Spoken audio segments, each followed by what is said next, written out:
दी कायनात सीरीज के नाम से एक वीडियो सीरीज का आज से हम बाकायदा आगाज करने जा रहे हैं। And this video series is only for educational purpose, सीखने सिखाने के लिए, कुछ नई चीज़ें डिस्कवर करने के लिए। ये एक्चुअल में एक रिसर्च बेस्ड वर्क रहेगा। आज की इस पहली किस्त में, पहले एपिसोड में हम बात करेंगे हेवंस की, यानी स्काई की, आसमानों के बारे में हम बात करेंगे।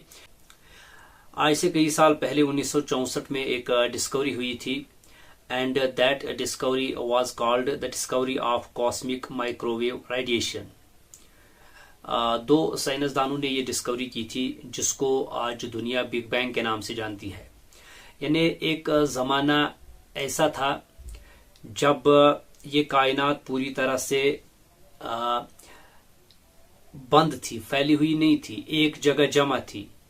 फिर इसके अंदर एक धमाका हुआ और जिसे बिग बैंग का नाम दिया गया। ये कायनात फैलनी शुरू हो गई और इतना इसके अंदर एक्यूरेसी थी कि इसको देख के लगने लगा था कि ये कोई सुप्रीम बीइंग ही है जो इस तरह का काम कर सकती है। क्योंकि जब कोई धमाका होता है तो चीजें बिखर जाती हैं, डिसऑर्डर क्रिएट हो जाता है। इंस्टेड ऑफ दिस, जब ये बिग बैंग हुआ था, हर चीज अपने अपने ऑर्डर पर सेट हो गई थी। तो तब से ये कायनात जो है, ये यूनिवर्स जो है, फैलती चली जा रही है। और इसका जिक्र अल्लाह तबारक व तआला भी कुरान के अंदर करते हैं कि ये जो पूरी कायनात सिमटी हुई थी, फिर हमने इसको काना फफतकना हुमा कानत कारतका फफतकना हुमा, यानी ये जमा हुई थी एक जगह, फिर हमने इसको एक धमाका इसके अंदर हो गया और ये फैलना शुरू हो गई। तो ये कॉन्सेप्ट कुरान के अंदर भी हमें मिलता है। तो यहां से दुनिया बदलनी शुरू हो गई थी और इस कायनात के मुतल्लिक मुख्तलिफ किस्म के नजरियात सामने आने शुरू हो गए थे और एक एज ऑफ डिस्कवरी का आगाज बाकायदा हो गया था। इस वीडियो को हम 4 पार्ट्स के अंदर डिवाइड करेंगे। पहले पार्ट के अंदर हम ये जानने की कोशिश करेंगे कि आसमान को किस तरीके से समझा जा सकता है, understanding the sky. And second part में हम ये जानने की कोशिश करेंगे कि हमारे ऊपर क्या है, व्हाट इज अबव अस।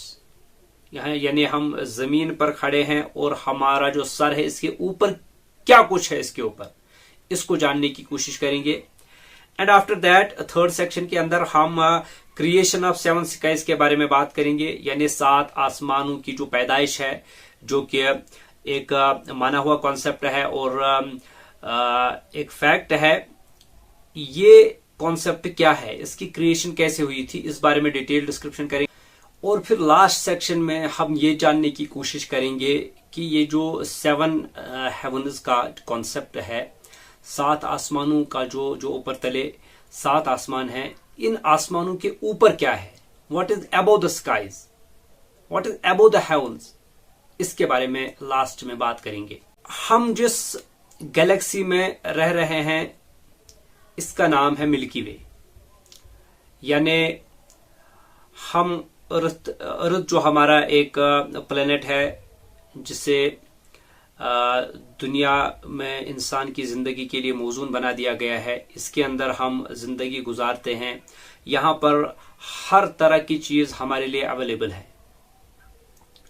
हमारे ऊपर जो है, जमीन के ऊपर, ये जमीन के ऊपर का कॉन्सेप्ट है। आसमान जो होता है वो जमीन के ऊपर से स्टार्ट होता है।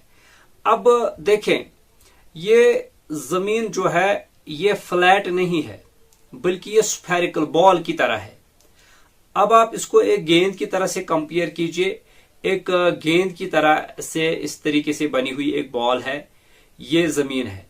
तो इसके ऊपर यहां से आसमान है, इसके साइड में भी आसमान ही है, इसके नीचे भी आसमान ही है, इसके इस साइड में भी आसमान, यानी हर तरफ जमीन के आसमान ही आसमान है। और जमीन की जो रोटेशन है वो 2 तरीके की रोटेशन है। एक तो जो हमारा सोलर सिस्टम है, जो कि इसका जो सेंट्रल पॉइंट है वो सन है, सूरज। इसके इर्द गिर्द ये जमीन घूमती है, बाकी चीजें भी घूमती है। हम स्पेसिफिकली अर्थ की बात कर रहे हैं। इसकी एक एक्सिस है, ये सूरज के इर्द गिर्द चक्कर लगाती है। अब सूरज जो है वो बहुत बड़ी मखलूक है। It is 106 times bigger than earth. यानी इसका मतलब यह है कि अगर 13 लाख जमीनों को इकट्ठा किया जाए तब वो एक सूरज के अंदर आ सकते हैं। इतना बड़ा वो सूरज है। अब सूरज के इर्द गिर्द ये जमीन चक्कर लगाती है अपने ऑर्बिट में। ये इसकी एक्सिस के गिर्द घूमती है। ये इसकी एक रोटेशन है। दूसरी रोटेशन इसकी है, वो अपने ही इर्द गिर्द चक्कर लगाती है। इस बात को समझाने के लिए मैं आपको एक गेंद की मिसाल दे रहा हूं। लेट अस सी, मेरे हाथ में गेंद है, ये देखें, इसको आप कंसिडर कीजिए, ये जमीन है। अब ये जमीन, इसका जो ऑर्बिट बना है अराउंड द सन, ये इस तरीके से घूमती है। सन के इर्द गिर्द इसका ये एक राउंड रहता है और इससे महीने और साल की जो गर्दिश होती है वो इससे बनते होते हैं। एंड जब ये जमीन अपनी एक्सिस के ऊपर घूमती है, अब ये देखिए, ये आपको यहां से इस गेंद की एक ग्रिप नजर आ रही है, इसको आप एक्सिस समझ लीजिए। ये जमीन अपने एक्सिस के गिर्द भी इस तरीके से घूमती है। यानी अगर सूरज को हम यहां कंसिडर करें तो ये इस तरीके से इसका एक चक्कर रहता है, इस तरीके से सूरज के इर्द गिर्द। देन ये अपनी एक्सिस पे भी ऑर्बिट करती है, और जब अपनी एक्सिस पे ऑर्बिट करती है ये जमीन, तो इसका जो ये वाला फेस है, ये वाला फेस जब आप देख रहे हैं, ये सूरज की तरफ होता है। फिर इस तरीके से जब ये घूम जाता है तो फिर ये वाला फेस सूरज की तरफ हो जाता है और ये वाला फेस दूसरी तरफ हो जाता है। इससे डे एंड नाइट का कॉन्सेप्ट वजूद में आता है, यानी रात और दिन इसी तरीके से बनते होते हैं। क्योंकि जो फेस होता है गेंद का, यानी जमीन का, वो जब सूरज की तरफ होता है तो वहां पर दिन होता है। फिर जब ये ढल जाता है, इसको 24 आवर्स लगते हैं, तो ये यहां पर रात हो जाती है और यहां पर रात हो जाती है, और फिर इस एरिया के अंदर दिन आ जाता है। एंड देन अर्थ जो है वो सन के अराउंड जब घूमती है तो इसकी स्पीड जो है वो बहुत ज्यादा होती है। एंड इसकी जो स्पीड होती है वो 67,000 माइल्स पर आवर के हिसाब से ये घूम रही होती है। आप अंदाजा कीजिए, ये बनता है 30 किलोमीटर पर सेकंड, पर मिनट की मैं बात नहीं कर रहा हूं। 30 किलोमीटर पर सेकंड की रफ्तार से ये जमीन घूम रही है, और ये घूमती ही चली जा रही है, रुकने का नाम नहीं ले रही है। जब से बनी है घूम रही है, और हमें एहसास भी नहीं होता हम जमीन पर हैं। जब ये इतनी फास्ट जा रही होती है तो हमें कोई झटका नहीं लगता। इसकी वजह है, क्यों नहीं लगता, ये एक पेचीदा निजाम है। जब हम जमीन के ऊपर बात करेंगे तब इंशाअल्लाह इन चीजों को डिस्कस करेंगे, क्योंकि जमीन के अंदर दो बड़ी फोर्सेस है। एक है मैग्नेटिक फील्ड इसके अंदर क्रिएट होती है, और दूसरा इसके अंदर जो होता है वो ग्रेविटेशनल पुल होता है, जिसकी वजह से हम चिपके रहते हैं जमीन के साथ और गिर नहीं पाते। बहरहाल इस कॉन्सेप्ट को बाद में डिस्कस करेंगे, जब जमीन के बारे में हम बात करेंगे, जमीनों के बारे में, उस टाइम इंशाअल्लाह इन चीजों को डिस्कस करेंगे। फिलहाल तो हम आसमान में हैं, और ये जो हमारे सरों के ऊपर से, तो इस सिक्के को अंडरस्टैंड करने की हम कोशिश कर रहे हैं। अभी तक हमने ये अंडरस्टैंड किया है कि जिस जमीन पे हम रह रहे हैं उसकी हर तरफ आसमान ही आसमान है। मीन्स हमारे सरों के ऊपर से, इनफैक्ट हमारे पैरों के ऊपर से ही जो एटमॉस्फेयर बनना शुरू हो जाता है वो आसमान ही कहलाएगा। यहां तक तो अगर हमने समझ लिया, फिर जहां तक हमारी नजर जाती है, हमें ये जो नीला नीला आसमान, ब्लू स्काई नजर आता है, इसको आसमान दुनिया कहा जाता है, यानी ये इस दुनिया का आसमान है। अब हम इसकी एक्चुअल जो इसकी डेस्टिनेशन है, जो एक्चुअल इसका फाइनल इसकी छत है, वहां तक तो हमारी नजर कभी नहीं पहुंच पाएगी, क्योंकि ये बहुत ज्यादा फासला फिर हो जाएगा। अब जितना कैपेसिटी अल्लाह तबारक व तआला ने हमारी आंखों के अंदर रखा है, उतना हम ऊपर देख पाते हैं। नाइट को जब हम ऊपर की तरफ देखते हैं हमें स्टार्स झिलमिलाते हुए नजर आते हैं, तो वो बहुत दूर है, बहुत दूर है, और ये फैलाव इतना ज्यादा है। आप इस बात से इसका अंदाजा लगा लीजिए कि अर्थ जो है वो सोलर सिस्टम समेत, पूरे सोलर सिस्टम समेत, एक तो है सन इसका सेंटर है, फिर इसके इर्द गिर्द बाकी प्लैनेट्स अराउंड करते हैं, मूव करते हैं, लेकिन अर्थ के साथ साथ पूरा सोलर सिस्टम भी खुद मूव कर रहा है। कायनात के अंदर कोई भी ऐसी चीज अल्लाह तबारक व तआला ने नहीं रखी जो कि रुकी हुई हो। हर चीज गर्दिश में है, हर चीज चल रही है, मूवमेंट में है। और ये पूरा सोलर सिस्टम अर्थ समेत 7,20,000 किलोमीटर पर आवर की रफ्तार से घूम रहा है, मूव कर रहा है।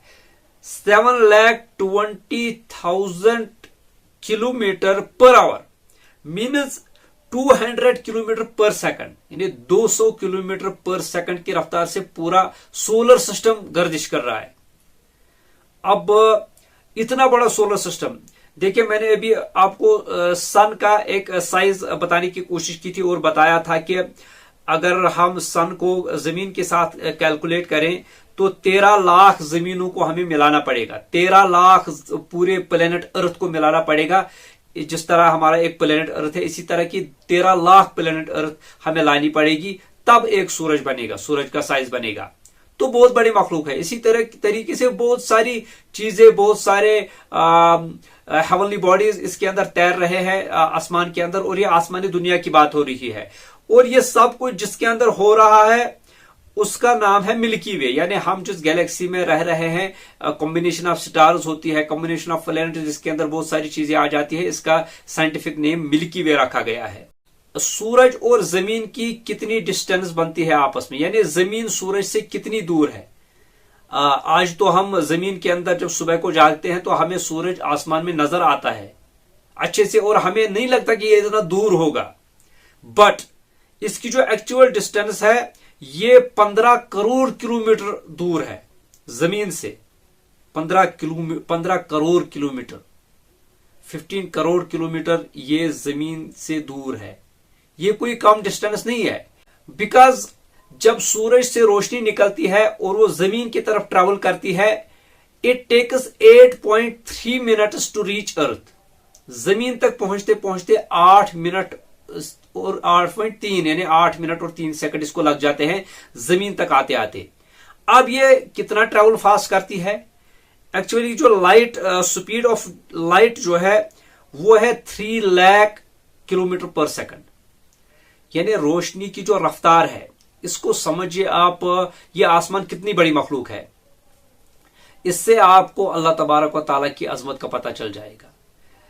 3 लाख किलोमीटर, 3 लाख किलोमीटर पर सेकंड रोशनी की रफ्तार है।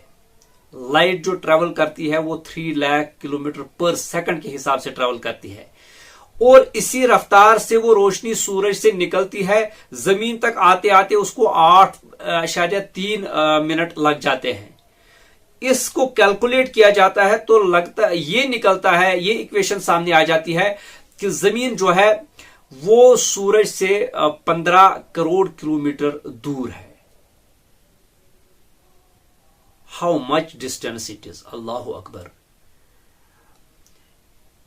एक और बात करते चले कि जो सन और सोलर सिस्टम्स हैं, सोलर सिस्टम और सन पूरा का पूरा, ये 26,000 लाइट ईयर्स दूर है from the centre of this Galaxy. जिस गैलेक्सी के अंदर हम अभी रह रहे हैं, मिल्की वे मैंने जिसका नाम बताया है, अगर पूरा सोलर सिस्टम हमारा ले, जिसके अंदर जमीन भी हमारी आ जाती है, हमारा सूरज भी आ जाता है, तो मिल्की वे के सेंटर से अगर इसको नापा जाए कि कितनी दूर है ये हमारा सोलर सिस्टम, तो ये 26,000 लाइट ईयर्स की दूरी पर है। 26,000 किलोमीटर या माइल की बात नहीं हो रही है, लाइट ईयर की दूरी पर है।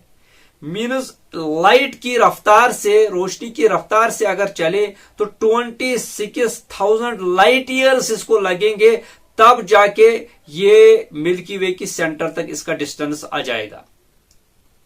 तो मिल्की वे का हुजूम कितना बड़ा होगा, how big milky way is. और मिल्की वे की जहां तक बात है, इसके अंदर 400 अरब स्टार्स इसके अंदर आ जाते हैं। यानी मिल्की वे के अंदर 400 अरब सितारे एक मिल्की वे के अंदर आ जाते हैं। और इसी तरह की कई सारी गैलेक्सीज और भी है, 200 खरब और गैलेक्सीज हैं मिल्की वे की ही तरह। और आप इस तरीके से आसमान की वुसअत का, इसके फैलाव का अंदाजा लगा सकते हैं। अल्लाह तबारक व तआला ने कुरान करीम में आसमान को महफूज छत भी कहा है, और यह भी फरमाया है कि आसमान से हमने पानी नाजिल किया है। तो क्या ताल्लुक है इन चीजों का हमारे साथ, और आसमान का कनेक्शन हमारे साथ क्या है? एक्चुअली बहुत इंटरेस्टिंग सफर है ये, दी कायनात सीरीज। हमने आज इस सफर को स्टार्ट किया है, आप इस सफर में हमारा साथ दीजिए। Let us travel with me. हम यूनिवर्स का ट्रैवल करेंगे, सैर करेंगे, कायनात की देखेंगे कहां कहां पर अल्लाह की निशानियां मौजूद हैं, और इससे हमें अल्लाह तबारक व तआला की अजमत का पता चल जाएगा, और अपने कमजोर और आजिज और बंदा होने का पता लग जाएगा। आपको शायद याद होगा, मैंने जब स्टार्ट किया था तो आपको बताया था कि हम 4 चीजों के ऊपर बात करेंगे। उनमें से 2 चीजों को हमने डिस्कस किया है कि हमने आसमान को अंडरस्टैंड करने की कोशिश की है, और ये भी जाना है कि हमारे ऊपर क्या है। अब हम तीसरे सवाल की तरफ आते हैं, और तीसरे पॉइंट की तरफ आते हैं, यानी क्रिएशन ऑफ 7 हेवन्स, यानी 7 आसमानों की क्रिएशन। अल्लाह तबारक व तआला ने भी फरमाया है कि हमने 7 आसमानों को बनाया है, और इसकी डिस्क्रिप्शन थोड़ी सी हम करते चले।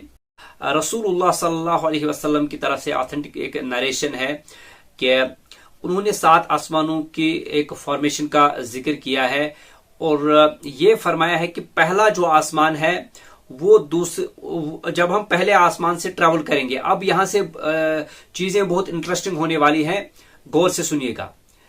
When we travel from first heaven, जहां पहला आसमान खत्म होता है, जहां उसकी छत आती है, वहां से जब हम दूसरे आसमान की तरफ जाएंगे, सफर करेंगे, तो हमें 500 ईयर्स लगेंगे वहां तक। अब ये लाइट ईयर्स हैं, यही दुनिया के ईयर्स हैं, इसका कोई भी इसके बारे में बात नहीं की गई है। हम एज्यूम करके चलते हैं कि 500 ईयर्स लगेंगे, और इसकी जो मसाफत है वो 500 ईयर्स की है, फर्स्ट हेवन से दूसरे हेवन तक, यानी पहले आसमान से दूसरे आसमान तक। अब इसके अंदर जो है, ये 2 आसमानों के बीच में जो है पानी ही पानी है, पूरा पानी से भरा हुआ है। ये इतनी मसाफत 500 साल की मसाफत पानी से भरी हुई है। So it is very interesting to know about this water, कि ये पानी अल्लाह तबारक व तआला ने इसके अंदर भरा है। उसकी हिकमत के तकाजे हैं, क्यों भरा है वो अल्लाह तबारक व तआला बेहतर जानते हैं। देन उसके बाद फरमाया, फिर सेकंड आसमान से जब हम चलेंगे थर्ड आसमान की तरफ, वहां की मसाफत भी 500 किलोमीटर है, और वो भी पानी से भरा हुआ है, उसकी पूरी जो स्पेस है। फिर तीसरे आसमान से चौथे आसमान तक का जो सफर रहेगा वो भी 500 ईयर्स का सफर है, और उसकी जो स्पेस है वो भी पानी से भरी है। फिर चौथे आसमान से 5वें आसमान तक का सफर 500 ईयर्स का है, उसके अंदर भी पानी जो है वो भरा हुआ है पूरी स्पेस के अंदर। फिर 5th आसमान से 6th आसमान तक जो ये भी मसाफत 500 ईयर्स की है, वहां भी पानी। आप अंदाजा कीजिए, लेट अस इमेजिन कि एक आसमान के ऊपर दूसरा आसमान, दूसरे के ऊपर तीसरा आसमान, तीसरे के ऊपर चौथा आसमान, और 500 ईयर्स 500 ईयर्स 500, ये डिस्टेंस की तरह बनता है। और इस डिस्टेंस के ऊपर पानी ही पानी है, हर जगह पानी है। अल्लाहु अकबर कबीरा। आप देखिए अल्लाह तबारक व तआला की क्रिएशन। फिर 5th आसमान से हम जब 6ठे आसमान की तरफ जाएंगे तो ये भी सेम मसाफत है, 500 ईयर्स का सफर है, और इसकी जो फजा है वो भी पानी से भरी हुई है। और 6ठे आसमान का जब जिक्र आया था, ये मेराज वाली हदीस में रसूलुल्लाह सल्लल्लाहु अलैहि वसल्लम ने तज़किरा इसका फरमाया है कि 6ठे आसमान में एक बैरी का दरख्त है, और उसकी जो जड़ें हैं उसकी जड़ें जो हैं वो छठे आसमान के अंदर है, और उसकी जो शाखें हैं, पत्ते हैं, वो सातवें आसमान के अंदर है। अब छठे और सातवें आसमान के अंदर जो डिस्टेंस है वो भी 500 ईयर्स की मसाफत का सफर है। और इतना लंबा दरख्त, आप इमेजिन जरा कीजिए, लेट अस इमेजिन, छठे आसमान पर एक दरख्त की शाखें हैं और सातवें आसमान रूट्स है, और सातवें आसमान पर उसकी शाखें हैं। वो इतना लंबा दरख्त और पानियों के बीच में से गुजर जाता है वो। और इसको सिदरतुल मुंतहा कहा जाता है, सिदरतुल मुंतहा। और मेराज वाली रात जिब्राइल अलैहिस्सलातु वस्सलाम वहीं तक गए थे, क्योंकि उनको उससे आगे जाने की एक्सेस नहीं है, उससे आगे कोई भी नहीं गया है। रसूलुल्लाह सल्लल्लाहु अलैहि वसल्लम को मेराज वाली रात में एक्सेस मिला है, उससे आगे, बस उसके आगे कोई फरिश्ता नहीं जाता।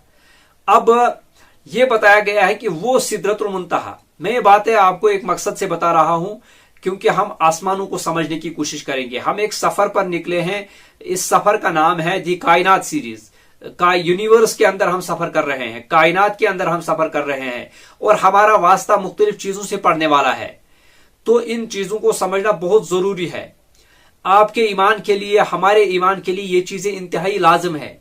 क्योंकि अगर हम ये चीजें नहीं समझेंगे तो अल्लाह तबारक व ताला की अजमत व किब्रियाई, उसकी हैबत व जलालत और उसके अजीम होने का एहसास हमारे दिलों में उजागर कभी नहीं हो सकता। क्योंकि हम किसी चीज के मुतल्लिक अगर नॉलेज हासिल नहीं करेंगे तो हम फिर विदाउट नॉलेज रह जाएंगे, जिसे ला इल्म कहा जाता है। तो फिर जब ला इल्म रहेंगे तो हमें उस चीज की अजमत का एहसास कैसे हो जाएगा जिस चीज का हमें पहले इल्म ही ना हो। तो इल्म बहुत जरूरी है, knowledge is most important. That is why I have started this series, and this series is only for educational purpose. अगर आपको सीखने को कुछ मिलता है, कुछ नया आपको सीखने को मिलता है, तो बहुत अच्छी बात है, फैलाएं, आगे शेयर करें, ताकि बाकी लोगों को भी इसका पता चल जाए। अब सिदरतुल मुंतहा वो जगह है, वो बैरी का दरख्त है, ऊपर से आने वाले जो अहकामात है अल्लाह तबारक व ताला की तरफ से फरमाया गया, वो वहीं से, ऊपर की तरफ से वहीं से रिसीव किए जाते हैं। और नीचे की तरफ से जो दुआएं या बाकी चीजें आती है वो यहीं से, या फरिश्तों की जो कुछ भी यहां से जाता है वो सिदरतुल मुंतहा की ही तरफ से ही उसको रिसीव किया जाता है, और ऊपर से जो आता है वो भी वहीं से नीचे की तरफ आता है। यानी कोई भी एक्सेस किसी को भी ऊपर नहीं है। फिर सिदरतुल मुंतहा जब खत्म हो जाता है, सातवां आसमान स्टार्ट होता है। सातवां आसमान जब स्टार्ट होता है तो सातवें आसमान से जब ये सफर आगे को जाता है, फिर सातवें आसमान के ऊपर अर्श है, अल्लाह तबारक व तआला का अर्श है, उससे ऊपर ये भी 500 किलोमीटर्स नहीं, ईयर्स की मसाफत है। तो उसके ऊपर अल्लाह तबारक व तआला का अर्श है, और उस अर्श के नीचे जन्नतुल फिरदौस है। अब इस हदीस को एनालाइज करिए और जरा अपने दिलों को झंझोड़िए, जरा अपने अज़हान कुलूब के दरवाजे खोल दीजिए, क्योंकि ये इल्म का समंदर है जो अभी मैं आपके सामने पेश करने वाला हूं। रसूलुल्लाह सल्लल्लाहु अलैहि वसल्लम के ऑथेंटिक नरेशन से आया हुआ है कि उन्होंने जब आसमानों का तज़किरा किया था तो यह फरमाया था कि पहला जो आसमान है वो दूसरे आसमान के मुकाबले में ऐसा ही है, like a ring in desert, like a ring in desert. यानी ऐसा ही है पहला आसमान जो कि हमारा आसमानी दुनिया है, जिसके अंदर खरब गैलेक्सीज हैं, और इसके अंदर पता नहीं कितने स्टार्स हैं, कितने सूरज हैं, कितनी जमीनें हैं, इसका अंदाजा हम नहीं लगा सकते। हम इतना ही कहेंगे वल्लाहु आलम, अल्लाह तबारक व तआला को मालूम है कि इसकी वसअत कितनी है। हमारी तो इमेजिनेशन खत्म हो जाती है, और हमारी जो माइंड की कैपेसिटी है वो जवाब देना शुरू हो जाती है। हम पहले आसमान तक भी रसाई हासिल नहीं कर पाते, तो इसके ऊपर फिर 6 और आसमान मजीद बाकी हैं। फिर उसके ऊपर जन्नतुल फिरदौस है, उसके ऊपर अल्लाह तबारक व तआला का थ्रोन है, जिसे अर्श कहा जाता है। अर्श के बारे में भी अभी बात करते हैं, लेकिन पहले इस हदीस की तरफ वापस आइए, बहुत पावरफुल हदीस है। फरमाया पहला जो आसमान है, आसमानी दुनिया, ये दूसरे आसमान के मुकाबले में ऐसा ही है, like a ring in desert. यानी जिस तरीके से एक बड़े सहरा में, सहरा वो इलाका होता है जहां रेत ही रेत हो, पूरा फैला हुआ रेतीला इलाका, उसके अंदर एक अंगूठी आप थ्रो करें ऐसे, तो ये अंगूठी जो है ये पहला आसमान है और वो दूसरा आसमान है। शायद आप अभी ये समझ नहीं पाए हैं। समझाने की गर्ज से मैं आपको एक बात बताता चलूं। चलिए पहले इस हदीस को मुकम्मल करते हैं, फिर देखते हैं, और जब यह हदीस मुकम्मल हो जाएगी तब आपकी समझ में चीजें आना शुरू हो जाएंगी। आपको इस डिस्कशन के दौरान कुछ ऐसी बातें लग गई होंगी जिनको मैंने अधूरा छोड़ा है, लेकिन at the end of topic मैं उन सबको कवर अप करने वाला हूं और ये सब कुछ रैप अप हो जाएगा और आपके सामने एक मुकम्मल तस्वीर आ जाएगी इंशाअल्लाह ताला। फिर दूसरा जो आसमान है वो तीसरे आसमान के मुकाबले में ऐसा ही है, like a ring in desert. फिर तीसरा आसमान चौथे आसमान के मुकाबले में ऐसा ही है, like a ring in desert. फिर चौथा आसमान पांचवें आसमान के मुकाबले में ऐसा ही है, like a ring in desert. फिर पांचवा आसमान छठे आसमान के मुकाबले में ऐसा ही है, like a ring in desert. फिर छठा आसमान सातवें आसमान के मुकाबले में ऐसा ही है, like a ring in desert. अल्लाह अकबर। और फिर उसके ऊपर अर्श है और अर्श के ऊपर कुर्सी है, जो कि हम आयतुल कुर्सी पढ़ते हैं, वसिअ कुर्सियुहु समावाति वल अर्द, यानी अल्लाह तबारक व तआला की जो कुर्सी है, कुर्सी जो है वो अर्श नहीं है, अर्श से अलहदा एक चीज है। कुर्सी जो है वो उसके यानी उसका इहाता है आसमानों और जमीनों के ऊपर, उसका इहाता हुआ है। What does it mean? It means ये जो हमारे 7 हेवन्स हैं, इसको आप एक अंगूठी कंसिडर कीजिए। पूरे के पूरे 7 आसमान, पहले आसमानों को आप देखिए, ये पहला आसमान है, ये दूसरा आसमान है। दूसरा आसमान इतना बड़ा है कि वहां से अगर देखे तो पहला आसमान इतना ही छोटा है जैसे किसी सहरा में अंगूठी पड़ी हुई हो। तो आप देखिए दूसरा आसमान कितना दूर है और कितना बड़ा भी है कि वहां से नजर डालेंगे तो पहला आसमान जो नजर आता है वो इतना ही है जैसे एक अंगूठी सहरा में पड़ी हुई हो। अब अगर अंगूठी सहरा में गिर जाए तो वो नजर नहीं आएगी, सहरा में चलते हुए भी नजर नहीं आती।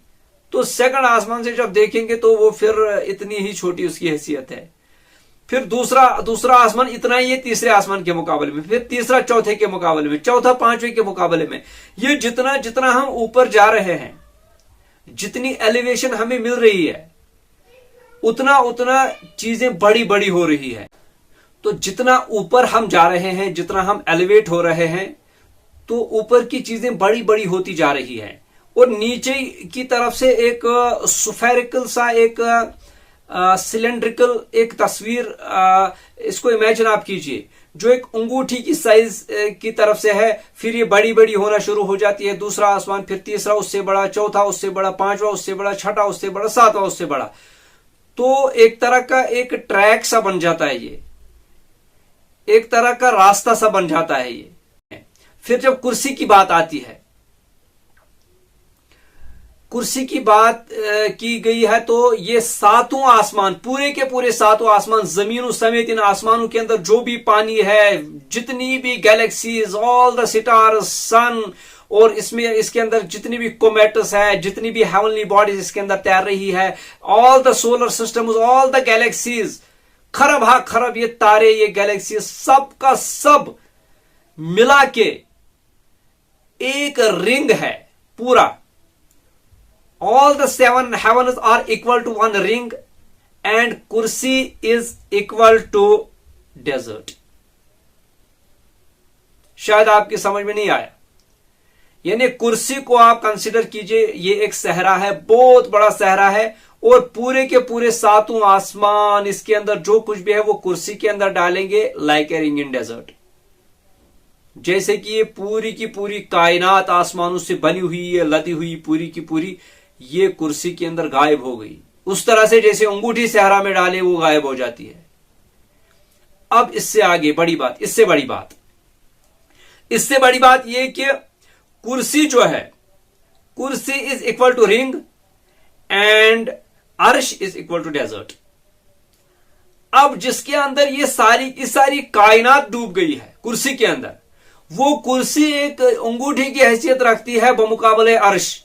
अर्श को आप एक डेजर्ट, ये मैं हदीस बता रहा हूं, अपनी तरफ से बात नहीं कह रहा, अर्श को आप एक डेजर्ट, एक सहरा की तरफ से कंसिडर कीजिए, और उसके अंदर ये पूरी की पूरी, जिसके अंदर ये सातों आसमान गायब हो गए, वो कुर्सी भी डाले तो वो पूरी की पूरी हैसियत उसकी एक अंगूठी की रह जाती है।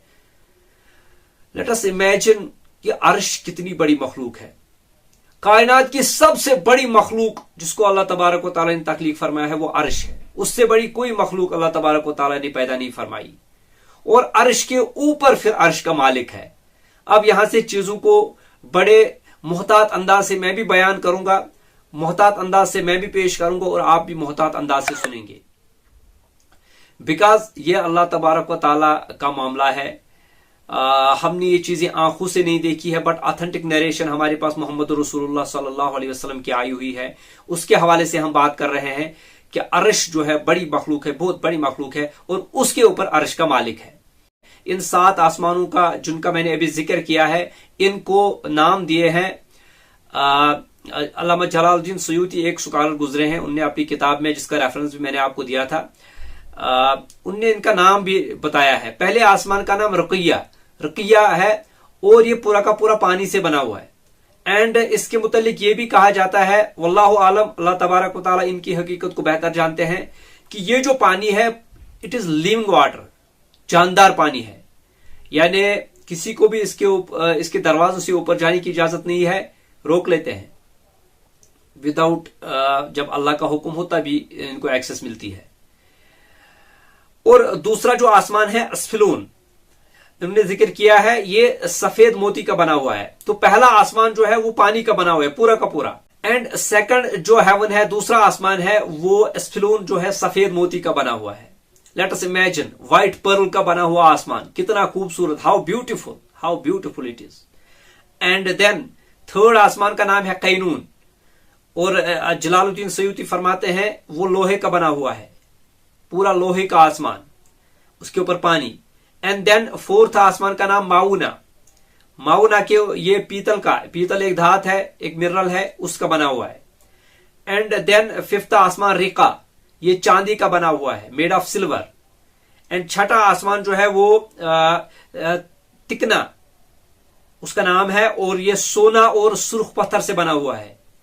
यानी आप देखिए छठा आसमान सोना और सुर्ख पत्थर से, it is made up of gold, consider कीजिए, एंड सुर्ख पत्थर यानी रेड स्टोन जिस तरह से मार्बल होता है, और सोने से बना हुआ आसमान, अल्लाहु अकबर। उसी के अंदर सिदरतुल मुंतहा है, एंड लास्ट आसमान अरीबा। और ये जो इसके मुतालिक जलालुद्दीन सयूती फरमाते हैं कि ये ऐसी रोशनी से, ऐसी नूर से बना हुआ है जिसको कोई भी मखलूक नहीं जानती। इसको हम नहीं समझ सकते, इसकी फॉर्मेशन को हम नहीं समझ सकते। अर्श का लफ्ज कुरान करीम के अंदर 19 टाइम्स रिपीट हुआ है, और अर्श अल्लाह तबारक व तआला की सबसे बड़ी मखलूक है, जैसा कि मैंने आपके सामने जिक्र किया था। और मुख्तलिफ स्कॉलर्स ने इसके ऊपर बात की है, किसी ने कहा नूर से बना हुआ है, एंड मोस्ट जो इसके ऊपर बात आती है कि ये रेड रूबी से बना हुआ है, जो कि क्रिस्टल की एक फॉर्म है, रेड रूबी। और आप अंदाजा कीजिए एक रेड रूबी, जिस तरह से डायमंड होता है और जिस तरीके से मोती होता है, और क्रिस्टल की जितनी भी फॉर्म्स है वो बड़ी नायाब, बड़ी कीमती चीजें होती है, और रेड रूबी का पूरा अर्श बना हुआ है। और जिस रेड रूबी को हम दुनिया में जानते हैं वो तो उसको भी रेड रूबी कहा जाता है, लेकिन ये जो चीजें मैं आपको बता रहा हूं और उलमा ने जिसके ऊपर डिस्कशन की है, इनकी हकीकत क्या है। नाम तो इनका रेड रूबी ही है, लेकिन इनकी हकीकत क्या है अल्लाह तबारक व तआला बेहतर जानते हैं। जैसे कि जन्नत के मुतल्लिक अल्लाह तबारक व तआला ने फरमाया है, अहादीस के अंदर रसूलुल्लाह सल्लल्लाहु अलैहि वसल्लम ने भी इसकी डिस्क्रिप्शन दी है कि जन्नत वो चीज है, माला आइनुन रात वला उदुनुन समियत वला खतरा अला कल्ब बशर, यानी किसी आंख ने उसको नहीं देखा, किसी कान ने उसका तज़किरा नहीं सुना, और किसी बशर के दिल में उसका ख्याल तक नहीं गुजरा। हालांकि सुना है हमने तज़किरा कुरान के अंदर, लेकिन उसकी एक्चुअल हकीकत क्या है, एक्चुअल फॉर्मेशन क्या है, अल्लाह तबारक व तआला बेहतर जानते हैं। एंड कुर्सी की हमने बात की थी और पेन की बात की थी। अल्लाह तबारक व तआला ने कुर्सी को पैदा फरमाया, और ये कुर्सी जो है मेड ऑफ पर्ल, मोतियों से बनी हुई कुर्सी। एंड पेन, जिससे तकदीर लिखी गई, डेस्टिनेशन ऑफ ऑल द मखलूक लिखी गई, वो भी पर्ल से बना हुआ एक पेन था। और प्रिजर्व टेबलेट के ऊपर जब बात करेंगे, जिसे लौह महफूज कहा जाता है, इसके ऊपर कुछ किताबें लिखी गई हैं, जैसा कि सिफातुल अरश, अस्समाया फी हयातुस समिया, इनके अंदर इन चीजों को डिस्कस किया गया है। अरबिक लिटरेचर के अंदर ये किताबें हैं। और लौह महफूज यानी प्रिजर्व टेबलेट के बारे में ये बताया जाता है कि it is made up of white pearl and glorious, what an incredible creation of अल्लाह सुब्हानहू व तआला। लौह महफूज जिसके अंदर तकदीर लिखी हुई है, कुरान जिसके अंदर लिखा हुआ है, original Quran, made up of white Perl, सफेद मोतियों से बना हुआ, क्या ही खूबसूरत मनाजिर होंगे वो। एंड उसके जो पेजेस हैं वो याकूत से बने हैं, याकूत से बने हैं। एंड उसका जो पेन है नूर का बना हुआ है, और उसकी जो लिखाई है, राइटिंग है, वो भी नूरी लिखाई है। एंड उसका जो रूट है, उसकी जो जड़ें हैं लौह महफूज की, वो एक पत्थर से बनी हुई है। और वो पत्थर जो है, वो स्टोन जो है, इट इज व्हाइट। जिस तरह से दूध सफेद होता है, उससे ज्यादा सफेद एक पत्थर है, जिसको एक फरिश्ते ने गोद में उठाए हुए है, गोद में लिया है। एंड देन एक एंजल ने उसको होल्ड किया है। एंड अल्लाह तबारक व ताला उसकी तरफ एक दिन में 360 मरतबा देखते हैं। उसमें अल्लाह का हर हुक्म लिखा जाता है। और एक दिन से क्या मुराद है, वो किस तरह का दिन है, अल्लाह तबारक व ताला बेहतर जानते हैं। 360 टाइम्स अल्लाह तबारक व ताला लुकिंग एट दिस लौह महफूज। अल्लाहु अकबर कबीरा। एंड लास्ट में मैं इस सब को समअप करने वाला हूं कि कायनात में जो भी हुक्म चलता है, अल्लाह तबारक व ताला का हुक्म चलता है। एंड कुन, कैफ नून कुन, KUN कुन, it is the most powerful force in this universe, most powerful force in this universe। अल्लाह तबारक व ताला का कुन, उसका हुक्म, वो जो भी कहता है, किसी भी चीज के बारे में उसने कुछ भी कहना होता है, वो फरमाता है कुन, हो जा, तो वो चीज हो जाती है। फिर वो जमान व मकान के कैद से आजाद, टाइम स्पेस की पाबंदियों से आजाद, और मटेरियल चीजों से आजाद, अचानक वो चीज आनन फानन बन जाती है। सो कुन is the most powerful force in this universe. इन अल्फाज के साथ मैं इस चैप्टर को कंक्लूड करने वाला हूं। अल्लाह तबारक व तआला से दुआ करता हूं कि जो मैंने अच्छी चीज इसके अंदर कही है, वो अपने दरबार में कबूल फरमाए और उससे लोगों को बेनिफिट अता करे। और जो मुझसे कहने में गलती हुई है, अल्लाह तबारक व तआला उसको माफ करे। आप भी माफ कीजिएगा। मैं आपसे इंशाअल्लाह इस द कायनात सीरीज की एक और वीडियो के साथ जल्द हाजिर हूंगा। आपकी क्या राय है इसके मुतल्लिक, इस सीरीज को शुरू करने के मुतल्लिक? कमेंट सेक्शन हमने ओपन छोड़ा हुआ है, उसमें अपनी राय का इजहार जरूर कीजिएगा। मैं मिलता हूं आपसे इंशाअल्लाह जल्द। टेक केयर एंड खुदा हाफिज।